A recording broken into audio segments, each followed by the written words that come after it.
Hello there guys and welcome back to the channel. So we are plumbing on with our December champion ranking series, and so far we already have ranked all the 2023 champions. We have figured out which classes are stronger and least strong, and we have done mutant and tech top 10 videos.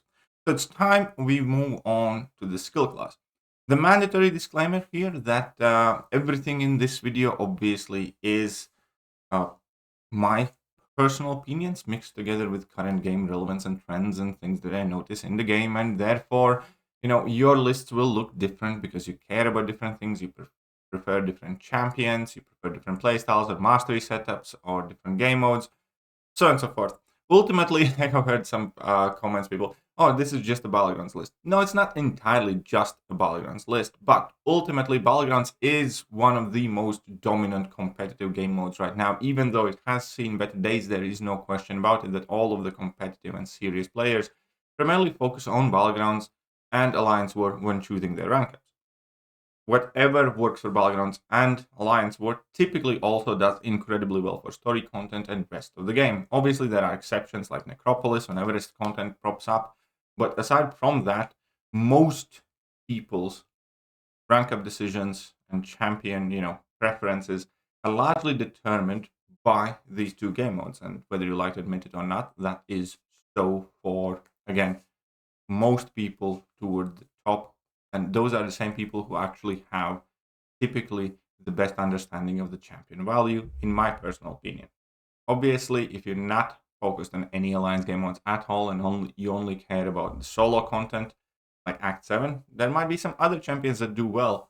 But at the same time, if you follow these lists, these are the champions that, let's say, do well in Alliance War and in Battlegrounds and also in the story content.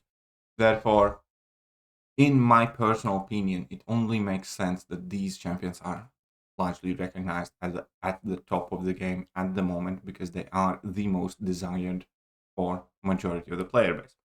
Right, that said, let's jump to the skill class. But before we do, let's test out the old skill top 10. So previously we had Kingpin, Nick Fury, Valkyrie, Kate Bishop, ShangChi, Massak, Crossbones, Baron Zemo, Mole Man, and Falcon.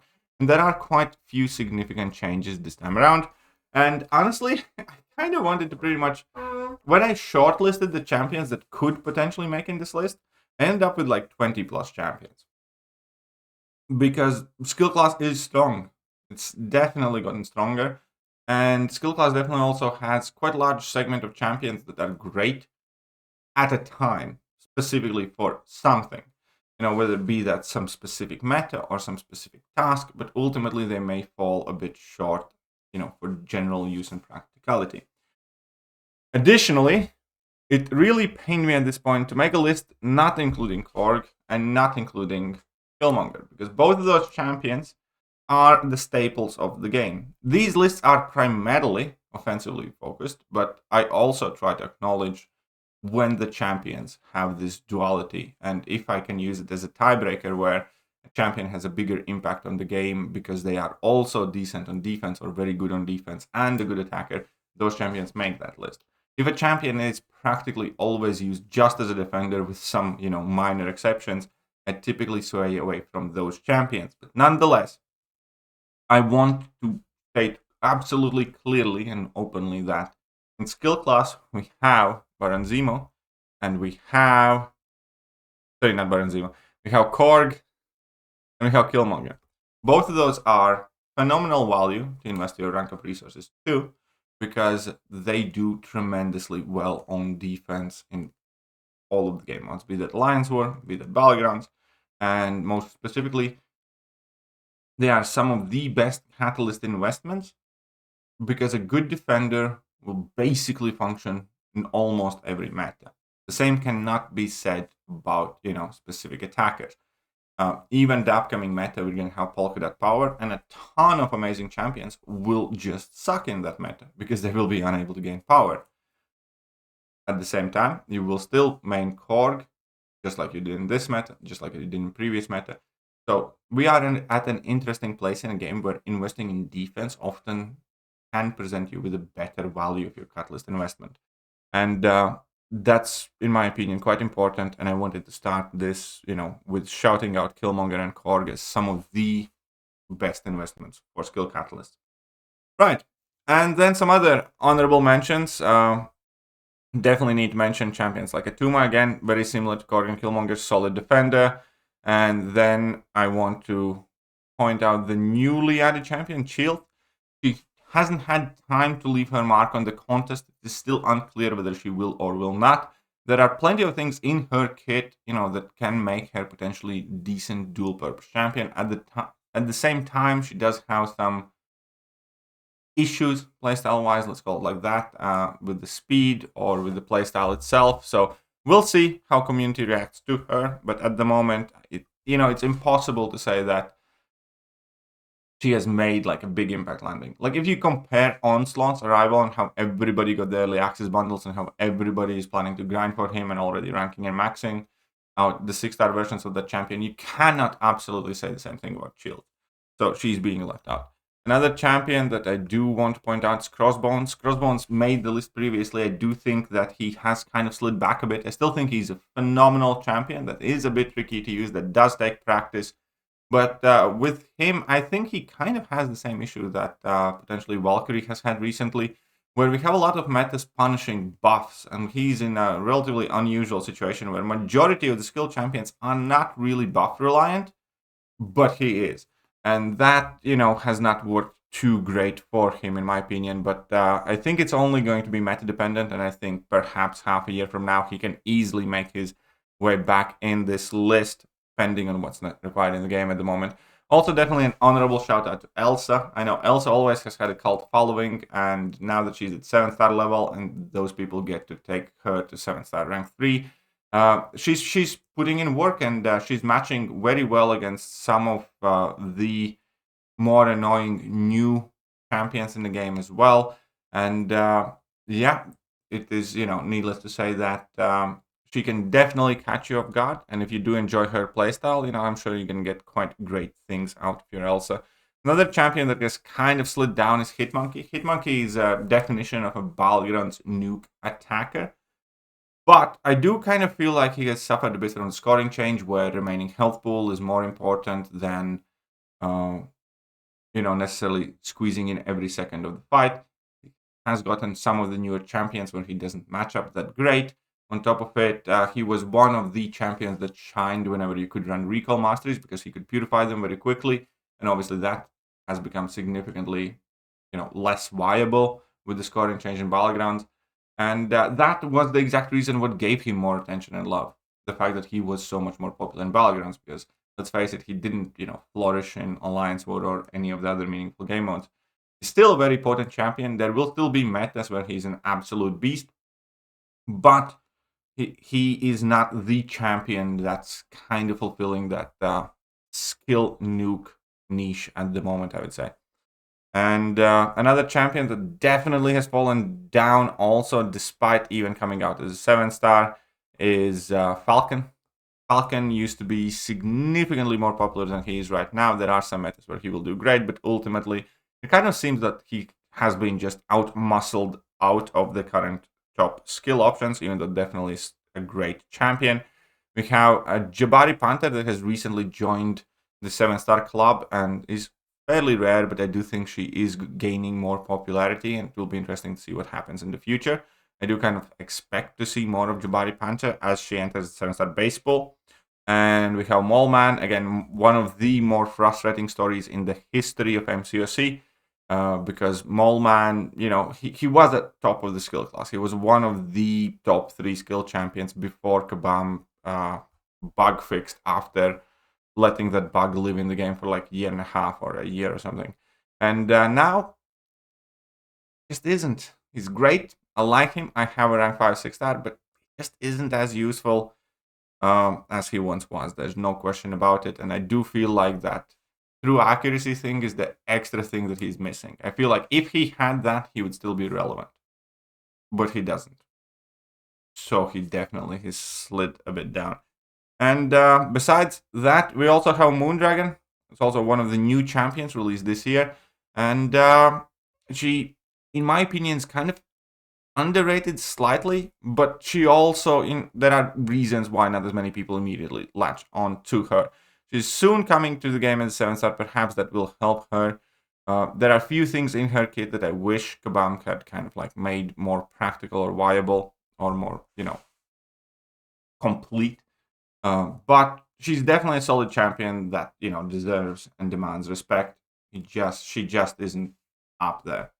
Right, so let's start the top 10. At this point, this is where the top 10 starts. And I'm going to start in the most unpleasant way possible, and I have to give it to Zemo at the moment. I don't think he's going to manage to stick there for long. And initially, I had kind of put Killmonger and Korg as split 10th, but I just explained why I'm not including them in top 10. Because Zemo is a champion that has, more defensive prowess than initially apparent. Because in vacuum, Zemo is not a good defender. In every other meta, Zemo will not be a good defender. But it has, at this point, been proven that in plenty of the metas like this one, where we have extra power gain, his AI that continuously refuses to throw special attacks, or in a meta where, like right now, we're frequently using champions that are immune to some of the nodes that we need to battle, he gets significant defensive boosts where he can be extremely frustrating to deal with, and the fact that you cannot use any champions on him that apply debuffs at all whatsoever, pretty much, makes it so that, if you get a good counter, he's going to go down incredibly fast and easy. For instance, in current meta, you can bring in Chavez. He's going to go down in like 40 seconds flat with no issues. Or if you don't, you're probably going to die because he's going to start gaining his Furies, and a single blocked hit is going to give you tremendous block damage. He would not make the list if he was only defensive champion, obviously. And the kind of like tiebreaker thing, or the thing that has been working out for him, is that he is a Necropolis option as well for like a full path clear, and that definitely is kind of bolstering his stock up slightly at this point also. And ultimately I still think he's one of the most overhyped champions in the history of MCOC. And on top of that, he obviously got completely gutted to the change to root and his balance update. I think his balance update was unnecessarily harsh to him, made him even worse than he was, to a point where even in the good matchups, even in good metas, he's somewhat of an underwhelming attacker, speed-wise. The final thing, I was genuinely going back and forth with Zemo, the final thing that kind of saves him is because he is somewhat unique, and Mom often drops us some challenges, be that in story content, which I know is not the most relevant rank up reason, or be that in some other, top tier game modes where he seemingly randomly slots in with his abilities in kind of like very niche places where not many champions do. Like the fact that he has permanent damage over time effects, and you need to go up against nodes where champions, shrug off quicker your dot effects.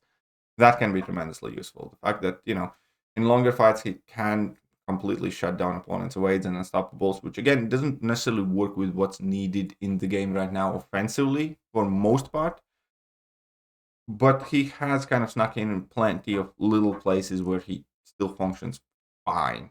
I'm not going to say he's great offensively. I don't expect him to remain in top 10 skill. Skill class is quite literally any single one of these champions that I mentioned previously, having a good run where they fit the nodes, where they fit the metas that are desired, and Zemo is going to be out. One new, nice, good, solid skill champion released, and Zemo is going to be out of that top 10. At the moment, I cannot deny the fact that he's kind of lingering about for one reason or another, and you do see him fairly frequently. Also, the fact that he has relatively decent photon matchups is quite helpful. Okay, let's move on to spot number 9, and another champion that I personally dislike, and that's also SpiderMan. Out of all of the skill nuki type champions that I mentioned previously, or old school skill champions that have regained their relevance due to Battlegrounds, Stealth with Spider-Man is by far the more successful one, and by far the more dangerous one, and that largely goes within his ability to, pretty much have a permanent slow on the opponent that also bypasses miss, and those are the abilities that currently can be extremely frustrating and we often need to battle with. So unlike Hitmonkey, who also has all the nuke potential and has different strengths like shrug off abilities and stuff like that, what Stealthsuit brings extra on top of his high damage currently is needed and valued more in game. I guess that would be the best way to put it. Because ultimately they're very similar, Stealthsuit, Spider-Man, Hitmonkey. Again, whereas Hitmonkey kind of got the short end of the stick in terms of the nodes and the metas and the newly released champions, then Stealthsuit Spider-Man kind of hit the jackpot because there aren't too many skilled champions that completely bypass miss, for instance, and do it, reliably. And he's one of them. And on top of it, he does it through slow, which also shut down their Wade and Unstoppable. And whenever it does work, it is very, very powerful, and he has solid amount of damage. So also Spider-Man has been a somewhat frequent Ascension choice for a whole bunch of people as well, which I did not see coming, but it just proves that there are people who genuinely put their faith and stock in the guy. And I wish to acknowledge that with this list. Moving on from two champions that I honestly really don't like, or personally don't enjoy, to a champion that has the best cakes in the game. I mean the best aesthetics. I mean the best playstyle. I mean the most satisfying feeling when you use a champion. I mean potentially all of the previous ones. That is Black Cat. And Black Cat's awesome, and the release of her 7-star is great for the champion as well. She does have a lot of interesting matchups that she does that you would not necessarily expect her to do. And on top of it all, she does have several metas that just completely supercharge her, which is quite unique. Because there are tons of different diverse nodes that we frequently have to deal with that just make her insanely more powerful. Not to mention the fact that the release of Black Widow Relic has been tremendously beneficial for her as well, allowing her to trigger her own abilities in less than ideal matchups. And now that she's released as a 7-star and has, overall better base damage and can do great in the matchups where she does not necessarily trigger the ability fails. Yeah, she's very solid, respectable, formidable champion to go up against, and she is doing fine in the game. When she got released, she got kind of super hyped, then she got left behind, then she kind of regained her popularity, then she dropped again, and ultimately, I think currently she is well worth of spot number 8 in the skill class, because she's out there, she's putting in the work, she is a frequent rank up option for a ton of people, and a lot of people are enjoying the benefits of looking at those cakes. Right, let's move on. I'm gonna get some pushback here, because I'm putting ShangChi in number 7. And here's my genuine, honest opinion. Kind of fallen a bit.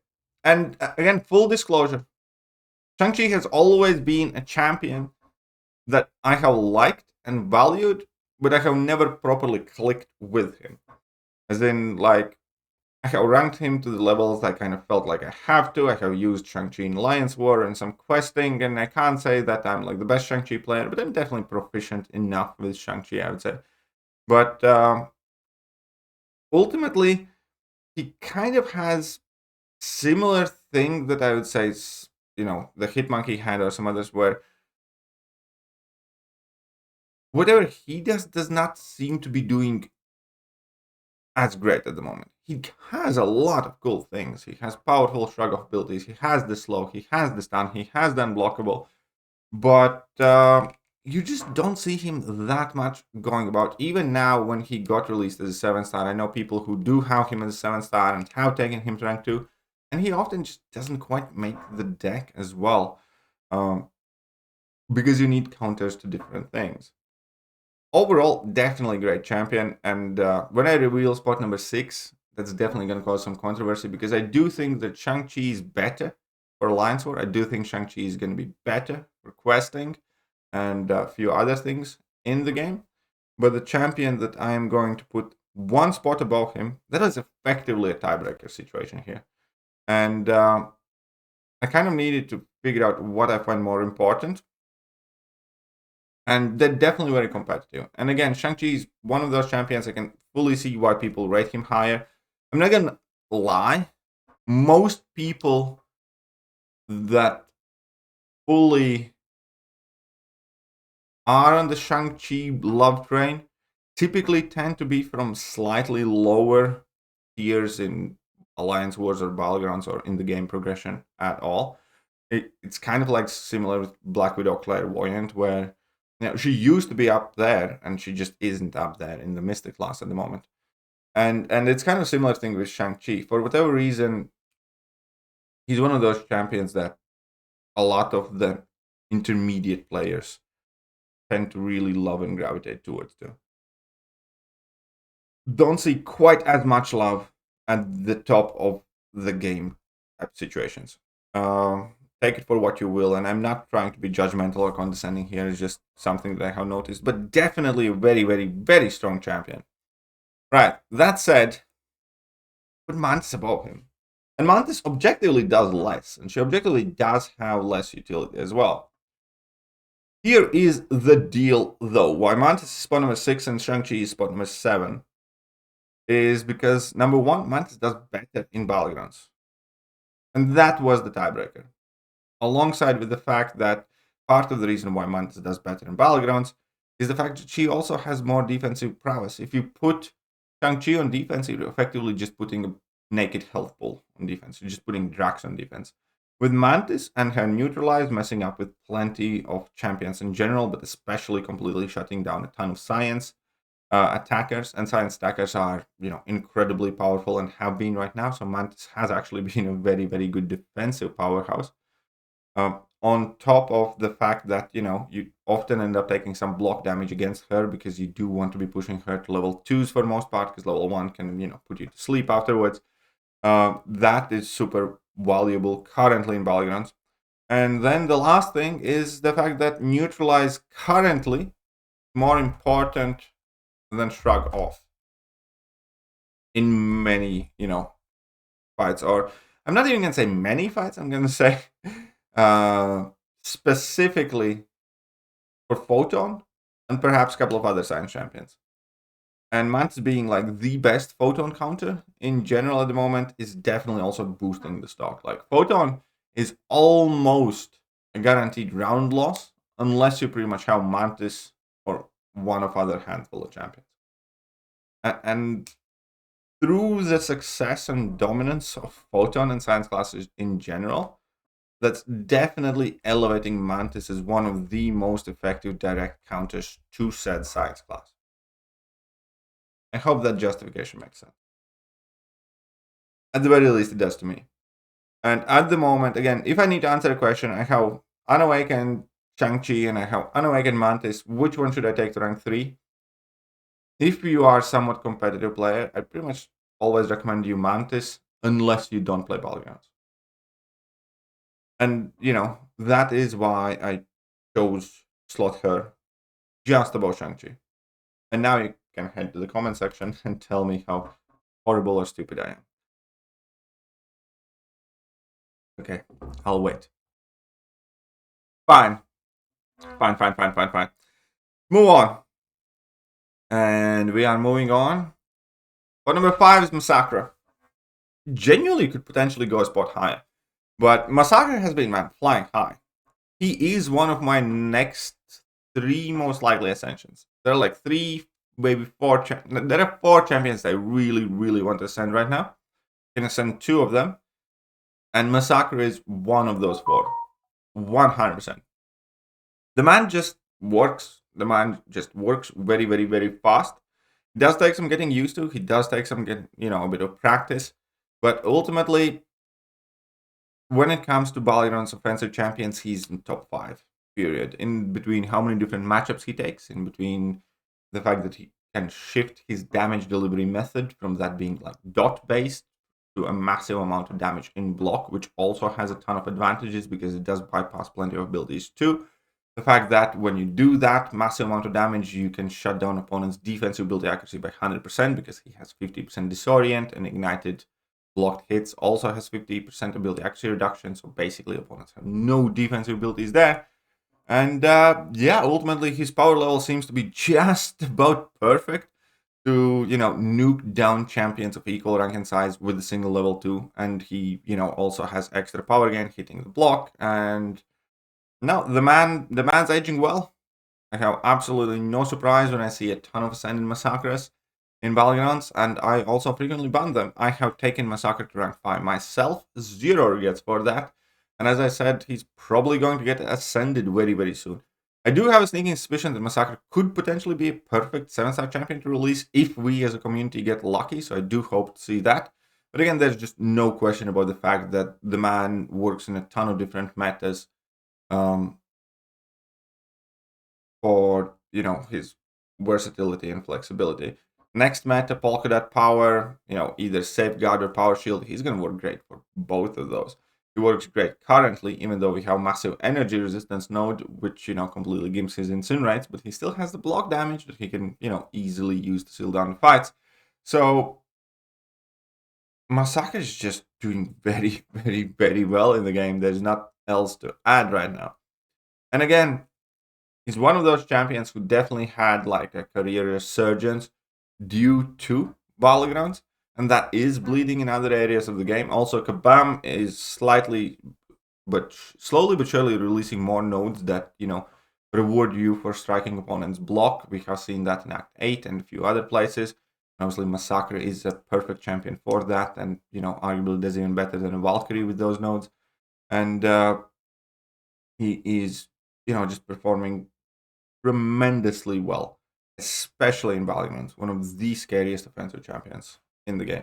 Spot number 4, and here's the thing, you could argue that Massak at the moment deserves to be a spot above, because Valkyrie, she's shown really, really brightly the conversation of the best skill champion in the game, but then she again has gotten screwed with the last 3 or 4 metas, unquestionable, because they all punished, the buffs, and there's the pilfer and the power gain, and all of those things are that Valkyrie doesn't like, because Valkyrie thrives due to the fact that, you can get your level 2 and nuke the opponent. You can't really do that very well when opponent's getting extra power. You can't do that very well with Valkyrie when you get your buffs nullified. And she's, again, just like Crossbones, kind of caught in this crossfire with Kabam trying to slow down, Cosmic Class, or seemingly try to punish buffs recently. Or in general, just boosting like science champions. Why those methods? And Valkyrie's kind of like catching strays, in my opinion. That does not take away or change the fact that she is phenomenal. She bypasses a ton of abilities, bypasses a ton of nodes, and unless we have some nodes that, very specifically do, go after the buffs, Valkyrie has some of the best matchmaking abilities too. She can take on plenty of different class champions that, many people wouldn't necessarily think that she can. She can do it super efficiently and fast and safe as well. And that's one of the biggest upsides of Valkyrie, because she can go after champions either very fast or significantly slower but extremely safe by pretty much hitting their block exclusively, which is her claim to fame, for instance, in Alliance War, because she's pretty much the only champion in the game that can take all the hazard shift nodes, and almost regardless who's on them. Like, if, rest of the nodes allow it. And she does match up against a ton of champions that people typically try to guard against or for on the hazard shift lanes. So, yeah, she's definitely putting in work in story content. She's definitely putting in work in Alliance War, and she's definitely tremendously great in Battlegrounds. Again, the problem with her is, as she's definitely taken a seat back for a bit, it's the metas. The metas are quite punishing for her, and whenever she can work, people do immediately add her to the deck and do well with her. There are some really skilled Valkyrie players who even, have learned how to play against many nodes that, you wouldn't necessarily want to, but they still do it because that is a testament of how great the champion is.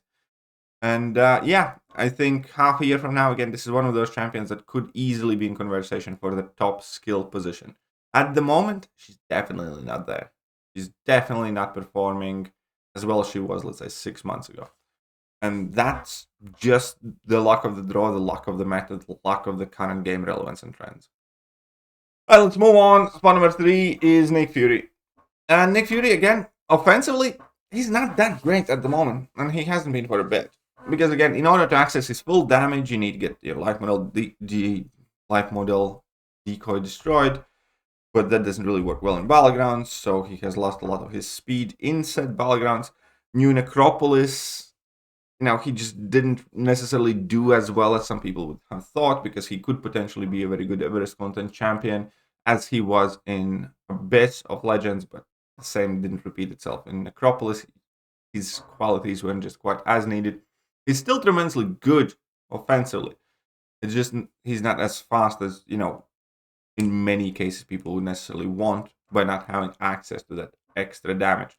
At the same time, if you're running deep wounds, his damage is not bad at all, for sure. Additionally, he's still very, very, very good for Alliance War attack. Because of that life model decoy, you do get a lot of safety net, which is, the crucial aspect of Alliance War. So not only he is able to answer a lot of things in Alliance War, he's also one of the safest champions you could potentially bring in the Alliance War. That all obviously would not necessarily net him as high of spot, and it's impossible to deny the fact that Nick Fury is one of the mainstay defenders, just like Korg or just like Killmonger. He's one of those champions you see pretty much in every meta, in every deck, on every account, and whatever happens, if you need to name 5 champions you're probably going to battle frequently on defense in any given meta, he is one of them, because he has that extra life pool. He can be annoying. He can mess you up with going unblockable, throwing his level 1s that are super hard to dex, with ability to bypass miss. And if you get caught, a single combo, light ender, can switch your lights off pretty much. And yeah, he just is everywhere. I love Nick Fury's design in general. Again, I kind of wish he would have access to more damage remaining at higher health, or at the very least, life model decoy would kind of allow you somehow to retain high health just so he works in battlegrounds. But ultimately, that's, one of the biggest misfortunes Nick Fury has ever had, is the battleground scoring system does not necessarily support him destroying his life model decoy. All the other things put aside, is still, in my opinion, one of the best built skill champion. Just like I previously talked about Scorpion being like the perfect science champion. The perfect science champion you can build without making it OP in terms of, versatility, in terms of the way he functions. Everything is, perfect around Scorpion as a champion. I think everything's pretty much perfect around Nick as a champion. The way he ramps up, the story behind it, the abilities that he has, how he works with bleeds, with inner bleeds, with interaction with deep wounds is incredibly powerful. His ability to bypass miss, evades, purify debuffs, go unblockable, all those things, I think he's built about as well as we are ever going to see a skill champion built, in terms of narrative, in terms of abilities, in terms of stats. So, absolutely love the champion, for sure. Not the skill king anymore, but crazy good. And now we're going to get into the big fight. Now, inevitable, no matter what I say, we're going to end up in a fight here. There are 2 champions remaining. We all know which 2. And there is a very, very, very, very good argument for either to be the top skill champion right now. And I'm putting in Kate in second. Kate was, in my opinion, second best 2023 champion, and Kate, in my opinion, is second best skill champion in the game right now. And Kate's flying. Like, Kate is one of the, if not the best champion for Necropolis, which again gives her a ton of love, a ton of credit in the game. Kate is a crazy, crazy good battlegrounds attacker, because again, she distributes her damage via Cold Snap, which bypasses a ton of nodes, which is a fairly rare immunity, fairly rare debuff. It's not a debuff, sorry, it's a passive, which makes it even more powerful. And she has plenty of damage for short fights. She has plenty of damage for long fights.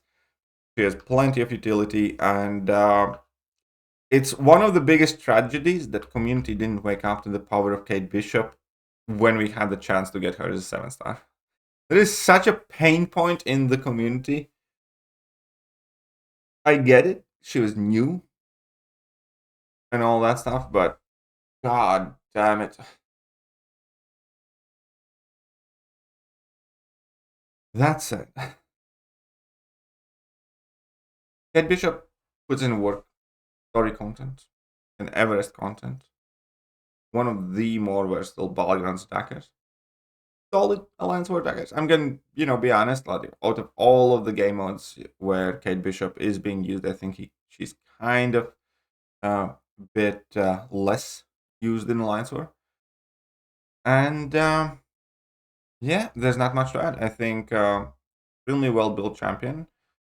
Obviously, primarily offensively focused. And currently, one of the best champions in the game. For sure. Love myself some Kate Bishop. Use her a ton. The top spot I still think belongs to Kingpin. Because again, Kingpin just works everywhere. Pretty much all the time.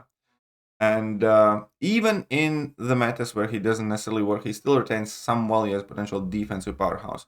But ultimately, I think of all the champions in the game right now, Kingpin is still easily in the top 5 most capable champions across the board. Yes, obviously Kate Bishop is better in Necropolis. Ultimately, if we count how many metas, for instance, Kingpin works and how many metas Kate Bishop works, be that for Alliance War or be that for Battlegrounds, Kingpin definitely beats her there. On top of the fact that Kingpin also has more defensive prowess. Like currently, in the current meta, try putting Kingpin on defense, see what happens. Like, quite crazy. And that's one of the things where Kingpin has been continuously underrated, is his defensive capability with his increased combat power rate, with the fact that you pretty much never want to push him to level 2 because he goes unstoppable, with the fact that most of the unstoppable counters don't really work well against Kingpin because it's typically in the form of like a slow debuff or something similar, and Kingpin just will end up shrugging it off. His huge shrug off abilities are shutting down a ton of modern attackers, especially obviously his shrug abilities are shining against Science class, which is super dominant, and he's simple, yet he's effective. And again, the biggest upside of Kingpin is the fact that he just plows on, whether that is in Alliance War. He's one of the champions that has gotten blacklisted more than once in several metas. Because if Kingpin can be used in Alliance War, you better believe that people will be using Kingpin in Alliance War, and a lot of him, and he's getting banned a ton. Why? Because he just completely eats up a whole subset of champions and nodes that rely on debuffs. So he can run through your hazard shifts, he can run off through the nodes that place power stings on you, or exhaustions, or weaknesses, or what have you. And then he's also, capable of tanking incredible amounts of damage, especially when you can utilize your level 1. He has extremely underrated ability accuracy reduction, which lets him bypass a ton of abilities. And still, it's very hard to put in words why he works as well as he does, but it's undeniable that he does. I do think he is less up top than he was 6 months ago, because again, he has gotten hit with some nodes, some abilities that also caught him as a stray. I don't think Abam purposely went after to gimp him and slow him down, but similar with Valkyrie or Crossbones, they did. At the same time, out of all Valkyries and Crossbones and stuff like that, Kingpin has definitely showed his grit, with the fact that he has survived those things far better, and he has still remained and maintained his position in the game, in the Battlegrounds decks, and in Alliance Wars. I do fully... Here's the thing. The most important thing at ending this video is I had a very hard time deciding which champion goes up on top. If I can show you my notes here, I actually had Kate up top first, and then I switched it back to Kingpin. And I was going back and forth about these champions. And a situation like that is number one, showing also my respect for Kate and Kingpin, both of those champions, because they are tremendous. And that is also to say, I can fully acknowledge people's point of view if you think Kate is the best champion. If you think so, feel free to write in comments exactly why and stuff like that. Here's the only thing I ask you about it. It's like, don't be a dick about it. Right? Because this is one thing that I have definitely noticed where these videos often tend to elicit a lot of emotion from the people. And whilst obviously we see things differently, there's crap ton of these like, you're insane if you think that, this champion's better than that, or it's like, you are completely sleeping on this champion because of whatever. If you knew how to play this champion, so on and so forth. And whilst obviously none of us is perfect and stuff like that, but I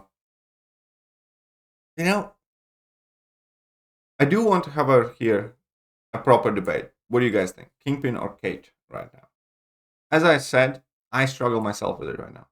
And I love Kingpin. I'm not hiding it. Kingpin has been one of my favorite champions for many years now. It was extremely controversial when I put him above Nick Fury back when I did.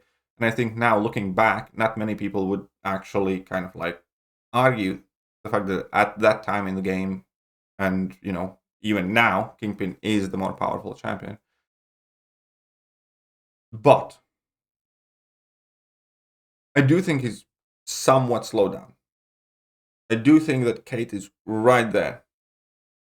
Completely see why people would put Kate above Kingpin based on their experiences, based on what they, put their faith, trust in, based on who they use more, so on and so forth. With all those things considered, I still went with Kingpin.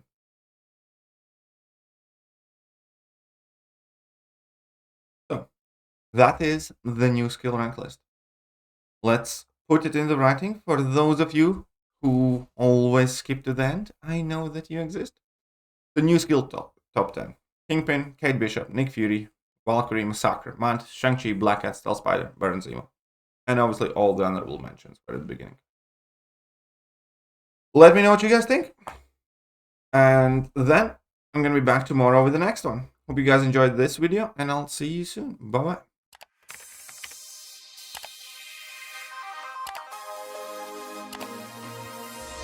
Hello there guys, and welcome back to the channel. So we have all the information